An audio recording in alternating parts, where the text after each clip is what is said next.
Hi, everyone. It's me, Bob, again. Thanks for coming back to my site. I want to talk about the false prophet.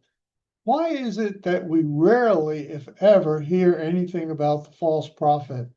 My site is about the Antichrist, Emmanuel Macron, and I've got hundreds and hundreds of stories and posts on my site about the Antichrist. And if you follow YouTube or other websites or platforms, a lot of people talk about the Antichrist, but rarely, if ever, do you hear a story about the false prophet. Yes, we hear about the false prophet in terms of the Pope. A lot of people think the Pope is the false prophet. But other than that, you'll rarely, if ever, hear a story about the false prophet. And I'm going to do a video behind what I'm saying right now. And we're going to talk about the false prophet and who I think the false prophet will be. And I think part of the reason we never hear about the false prophet is because of three things. In my opinion, it's the UN. In my opinion, it's UFOs, and it's also the religion of the false prophet, which will be the New Age movement. Now, two out of those three are non-existent at this time.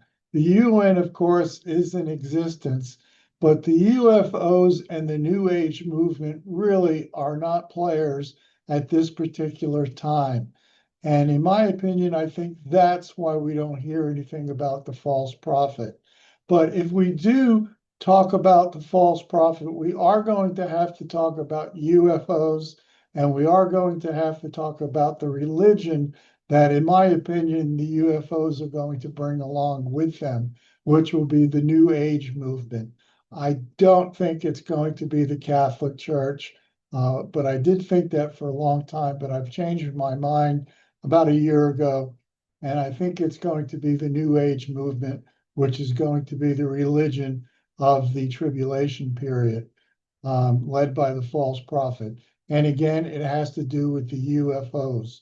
When the UFOs, the fake alien invasion takes place, when that fake invasion takes place, it's going to change everything. If you just think about it, UFOs, aliens, demons, which is what they really are, encompassing the complete planet, the Earth, it's just going to be a major component of everything. But since that's not happening at the moment, that's probably why we don't talk about the false prophet. But as I said, I think 1 minute after the rapture, the UFOs will land and the false prophet will be manifest. And if you watch this video after I finish talking, I think you'll see the significance of the UN, and you'll see the significance of the UFOs that will play a large role during the tribulation period, and whom I'm pretty sure is going to be the false prophet, or as the UN calls them, the special envoy for future generations. In my opinion, they're one and the same. So without further ado, here is the video, and watch it. And I think you might agree with me that Avi Loeb is going to be the special envoy for future generations, therefore making him the false prophet. Okay? Aliens? UFO? Angels? Are these part of the end times? The link between aliens and the end times. Could alien visitors really be part of an end times deception? Imagine waking up one day to find that everything you thought you knew about life and faith is turned upside down by beings claiming to come from another planet. The Bible has always been a book of mysteries and revelation. In Matthew 24:24, Jesus warns us about the end times, saying, "For there shall arise false Christs and false prophets, and shall show great signs and wonders, insomuch that, if it were possible, they shall deceive the very elect." Could these signs and wonders include UFOs and alien beings? And what does the Bible say about visitors from another world? Let's clarify something up front. The Bible doesn't specifically mention aliens.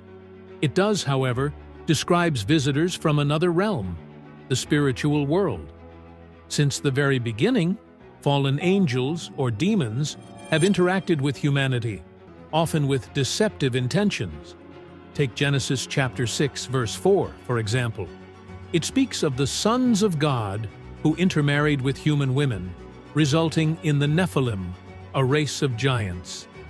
This story is echoed in ancient cultures, like the Sumerians, who wrote about the Anunnaki, heavenly beings who came to Earth. Coincidence, or evidence of a greater, sinister pattern? The idea of demons posing as aliens isn't new, but it's gaining traction. Consider this. Demons have always sought to divert humanity's focus from God. What better way to achieve this than by appearing as superior beings from another planet, offering advanced knowledge or even solutions to Earth's problem?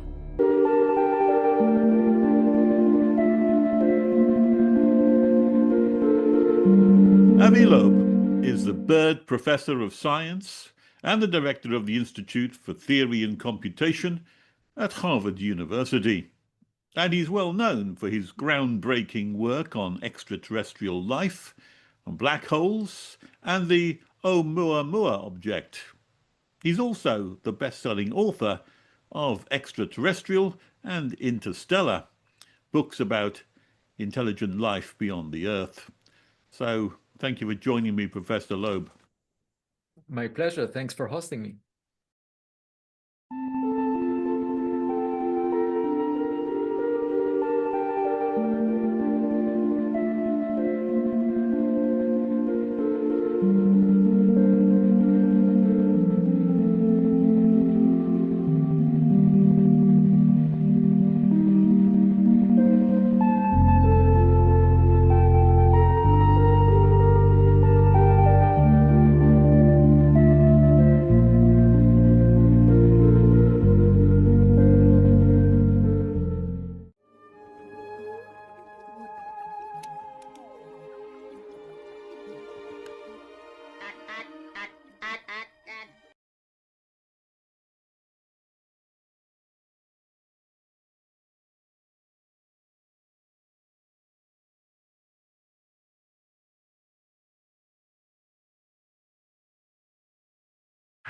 Look at that thing, dude. It started with a leak. My gosh. Grainy military footage showing objects defying explanation. They're all going against the wind. The wind's 120 knots from the west. In 2017, Pentagon officials confirmed the videos were real. I think it is arrogant of us to think that we are alone in the universe. While the government has kept its investigation mostly classified, a small team of scientists at Harvard launched their own, building artificial intelligence to scan the sky for UAP and sharing everything they find. Humanity came to exist only over the past few million years. That's one part in 10,000 of the age of the universe. And we know that we are not at the center of the universe. So if you arrive to a play, and you arrive just at the end of the play, and you are not at the center of stage, the play is not about you. This is the Galileo Project, and it might be the most serious scientific effort yet to answer the question, are we alone?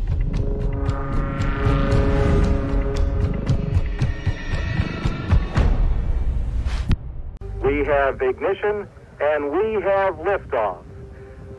We have liftoff of the Titan Centaur carrying the first of two Voyager spacecraft to extend man's senses farther into the solar system than ever before.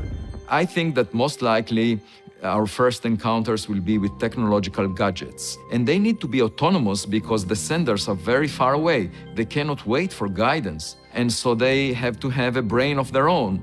most likely artificial intelligence, and then maybe use raw materials that they find on the planet that they visit to construct anything they need, including fuel themselves or self-replicate. And so I imagine it might be the new version of the imitation game that Alan Turing was talking about 90 years ago. He thought about AI systems imitating humans. I'm thinking about our own AI systems having kinship with extraterrestrial AI systems and trying to imitate them because they're much more advanced than our AI system.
I believe it is reasonable to assert that we have made a promising beginning in the identification of the United Nations Special Envoy for Future Generations, also referred to as the false prophet. I have a strong intuition that, at this point in time, Avi may not even be cognizant of his fate. However, I also think it is reasonable to state that once he becomes linked with the influence and malevolent power of Emmanuel Macron, he will be on board. Avi Loeb possesses an ideal resume for this role. He will be the most suitable individual to greet the extraterrestrial beings and introduce them to humanity as kind-hearted. His heritage as an Israeli-born Jew, whose father immigrated from Germany, will undoubtedly be beneficial for both him and Macron. If Avi is indeed the special envoy for future generations, it will certainly become increasingly apparent in the coming weeks. Let us keep a watchful eye on this individual, shall we?